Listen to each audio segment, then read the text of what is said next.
মিরসরাই সোনাগাজী অর্থনৈতিক অঞ্চলের বিস্তৃত উন্নয়ন পরিকল্পনায় একটি আন্তর্জাতিক মানের বিমানবন্দর নির্মাণের প্রবল সম্ভাবনা রয়েছে। ভেজা ও স্থানীয় প্রশাসনিক সূত্রে জানা গেছে, ফেনীর সোনাগাজী অংশেও এই শিল্পনগরে বিমানবন্দর ও 100 মেগাওয়াট ক্ষমতা সম্পন্ন সৌর বিদ্যুৎ কেন্দ্র স্থাপনের প্রস্তাব রয়েছে।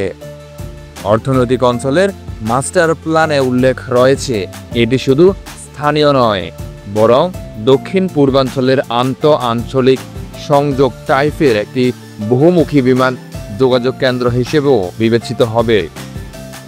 এই বিমানবন্দর কক্সবাজারের মেরিন ড্রাইভ ও এলিভেটেড এক্সপ্রেসওয়ে নির্মাণ প্রকল্পের অংশ হিসেবে অন্তর্ভুক্ত থাকায় এটি চট্টগ্রাম কক্সবাজারের বিমানবন্দরের সাথে সরাসরি সংযুক্ত হবে, যা শিল্পনগরের কার্যক্রমে সহায়ক ভূমিকা রাখবে।